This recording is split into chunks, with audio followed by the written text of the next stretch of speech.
Hi, friends, and welcome to 250 Years of Freedom. I hope you're all doing well today. It's a stormy day. It matches our subject. It's episode 22, 1820s to 1830s, Culture Clash, the Native Frontier.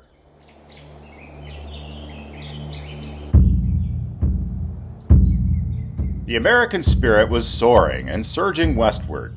The War of 1812 was a chapter that proved the United States' quality. From that came the bold Monroe Doctrine. With external threats put down, ease and optimism prevailed. Even when threats across the ocean were silenced, internal clashes weren't over.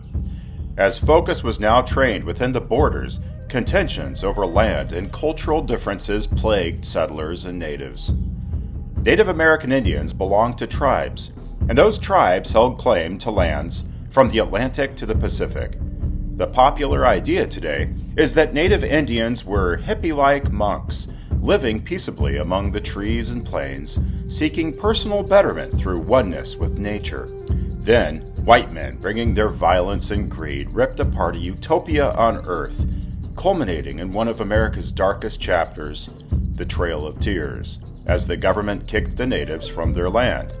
But is this stolen land narrative fair, or even accurate? Textbooks tell us that the Trail of Tears claimed thousands of Cherokee lives when they were forcibly marched from the southeast to Oklahoma. Is there anything we are not being told in today's classrooms about this chapter of history? Let's look into this and other such narratives and perhaps dispel long-standing myths. According to professor and archaeologist Lawrence H. Keeley in his book War Before Civilization, 95% of all societies in human history were warlike. Unsurprisingly, as a rule, the less civilized, the more violent you were. 66% of primitive societies were in a constant state of war, as opposed to 40% of civilized states. Up to 85% of the Native American male population were considered warriors. When scrutinized, the noble savage myth, perpetuated by romanticized view of the past, falls off a cliff into a reality of massacres, torture, slavery, human sacrifice, and cannibalism. There is a mountain of evidence to support the claim that before any light-skinned Europeans set foot in North America, Native tribes were at constant odds with each other over land, hunting grounds, water, and human enslavement. Knives, axes, spears, and arrowheads left unmistakable effects on skeletal remains across the continent. The Iroquois displaced or conquered neighboring tribes such as the Huron, Erie, and Susquehanna Indians in search of better fur trapping. Originally from the area of Minnesota, the Lakota Sioux took over the plains hunting grounds of the Dakotas. The Comanche were especially brutal, conquering or driving out the Tonkawa, Wichita, Pawnee, Caddo, Ute, Navajo, and Apache tribes. The Apaches themselves had been a fearsome group, raiding their neighbors, the Pima, Tonto, and Yavapai. They also frequently raided Pueblo villages for horses and supplies. The Pawnee had a religious ceremony which they practiced up until about 1818 called the Morning Star Ceremony. The ritual included the sacrifice of a young female captive, aimed at ensuring fertility and cosmic balance. Some other tribes practicing human sacrifice included Cahokia, Natchez, Susquehannocks, Dakota, Menominee, Timucua, Creeks, Potomacs, and Kootenai. Dozens of North American indigenous groups practiced cannibalism to gain an enemy's power, show humiliation, or consumed human flesh during spiritual seances. The Iroquois, Huron, Algonquin, etc., sometimes engaged in ritual cannibalism during wars. In the Pacific Northwest, the Kwakiutl had a Hamatsa, a cannibal society. Dozens of sites in the Southwest have evidence of cannibalism linked to Pueblo's Anasazi. A massacre along the Missouri River was unearthed by the University of South Dakota dating back to the 14th century, pre-Christopher Columbus. Remains of 486 people killed in the attack show signs of ritual mutilation. Men, women, and children all showed signs of scalping, tongue removal, beheading, hands and feet cut off, and various other dismemberments during what is called the Crow Creek Massacre. The Comanche were notoriously brutal. They perfected equestrianism, firing bow and arrow by horseback. Their captives were subjected to ritualistic torture. Victims were frequently burned alive or roasted over slow fires. They were buried up to their necks in the ground and left for heat, insects, and dehydration. Amputation, castration, eyelids cut off, it goes on and on. They had many more creative forms of unspeakable torture for anyone unfortunate enough to fall into their hands. The Comanche were so dangerous, it was their tactics that gave rise to the Texas Rangers in 1823. Stephen F. Austin employed 10 frontiersmen as rangers to protect a new settlement. They adopted the brutal tactics of the Comanche in order to throw back a stigma of fear to the Comanche at the thought of encountering one such lethal rider. Their Colt revolvers leveled the playing field. In 1835, the Texas Rangers evolved from a militia to state-level law enforcement. We could go on, proving that there was no land on the continent that wasn't taken time and time again by force and blood. As settlers from Europe arrived, Indian tribes were taken advantage of, conscripted by the French and the British to join forces against colonists and later against the United States Army. In times of peace, attacks still occurred in outlying towns, wagon trains, forts, and settlements. This shouldn't come as a surprise, as tribes had always battled over land. Treaties had been written and often broken by both sides, resulting in regular conflict. Some tried to integrate, often in an attempt to keep their land and culture intact. Sadly, this attempt to adapt rarely worked. After losing the Creek War against General Andrew Jackson in the War of 1812, the Creek, Chickasaw, Choctaw, Cherokee, and Seminole Indians were attempting to integrate, becoming known as the Five Civilized Tribes. Some attempted developing their own governments, inspired by the Constitution. By 1829, Andrew Jackson, having founded the Democrat Party, was the President of the United States. He believed American expansion was necessary, even a manifest destiny that lay ahead. In what is now deemed one of the most controversial pieces of American legislature, he penned the Indian Removal Act. This would give the government power to remove Indians from their land. It was by no means a vastly popular legislation, passing the House of Representatives by a meager margin, 101 yeas to 99 nays. This came after an impassioned speech by Representative Davy Crockett against the bill. He called his vote against it an honest vote and one that I believe will not make me ashamed in the day of judgment. It was an amazing act of conviction considering the fact that Davy Crockett's paternal grandparents were murdered in their home by Creek and Cherokee Indians in 1777 in Carter's Valley, Tennessee. Nevertheless, Mr. Crockett, hero of the American frontier, stuck to his beliefs, which wound up costing him his congressional seat in 1831.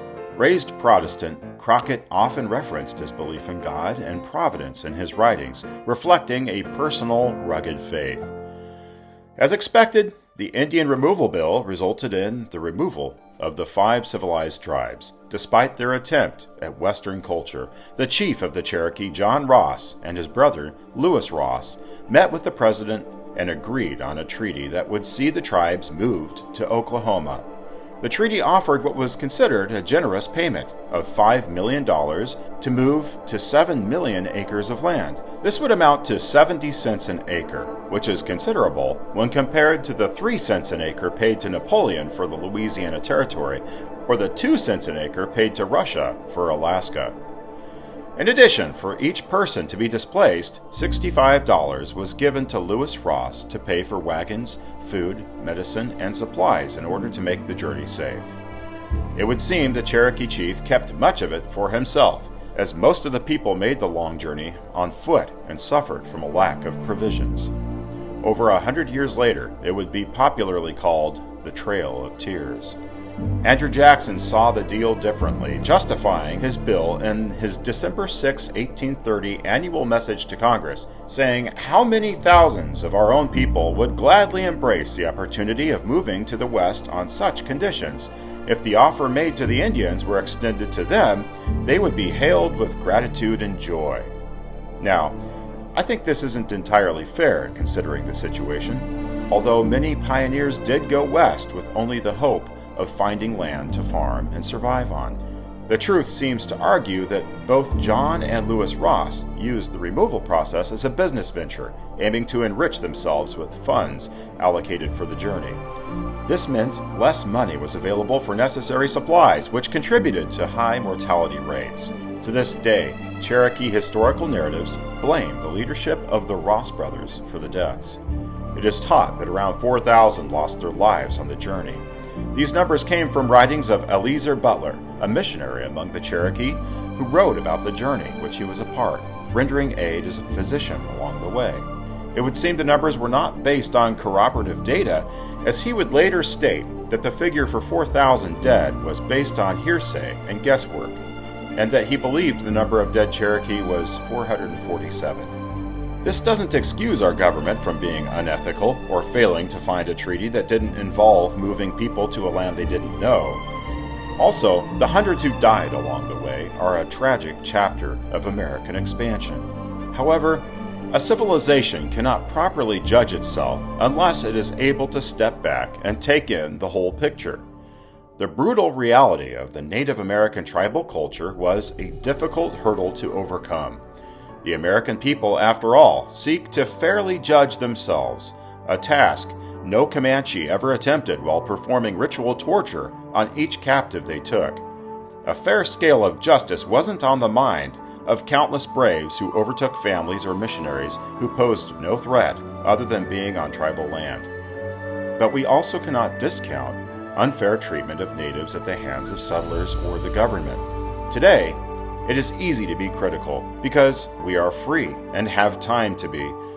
That is also part of what makes us great. Our American roots inspire inner reflection as a core tenet of Christian faith. We mirror the psalmist's heart.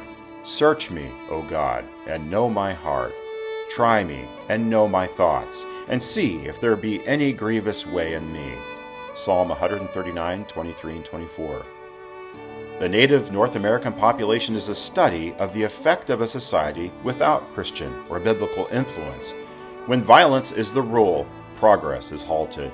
Where conquest without consequence reigns, depravity follows. The people were stuck in a cycle that kept them in primitive darkness. It is evident that Christian values provide unique boundaries for deeper human expression and development. Proverbs 29:18 says, "A nation without God's guidance is a nation without order. Happy are those who keep God's law." A number of missionaries made inroads with the Indians throughout the history of the European settlement. David Brainerd gave his life to Christ in the First Great Awakening and spent his days devoted to reaching the Indians in the Northeast in the 1740s. There were many others. Some gave their lives. Marcus Whitman, for instance, was a Protestant missionary in Walla Walla, Washington, where he, his wife, and 12 others were ambushed and killed by the Cayuse tribe in 1847. The entire conflict is a story of warning about mankind's fallen nature and what humans are capable of. America's westward expansion carries important lessons. Power must be balanced with mercy. Opportunity must be guided by righteousness. Growth must not silence compassion. Although the phrase manifest destiny would not become popular until the 1840s, the idea was already forming that America had a providential calling to expand across a continent. Many saw expansion as divine opportunity, a chance to spread liberty and faith. Others warned that unchecked ambition could betray the nation's founding principles. Both hope and hazard rode the same wagon west. Despite conflict, the frontier forged enduring traits. People learned self-reliance, community cooperation, and churches sprung up in new settlements as faith was carried along in the saddlebags. The road west was not simple. It was lined with courage and contradiction, hope and heartbreak, vision and vigilance. America was growing, but growth revealed the depth of its moral calling, and no test challenged this more than the young nation's relationship to the indigenous and the slave. Micah 6:8 still speaks across the centuries.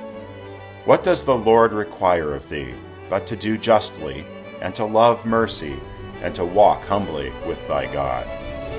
The horizon glowed with promise for the growing republic. The trails of the 1820s and 1830s shaped the nation's land and tested its soul. May we learn from our mistakes, look back with fair eyes, and remember how God's grace went with us along the way. Thanks for listening. I hope you have a great day. This is 250 Years of Freedom. See you next time.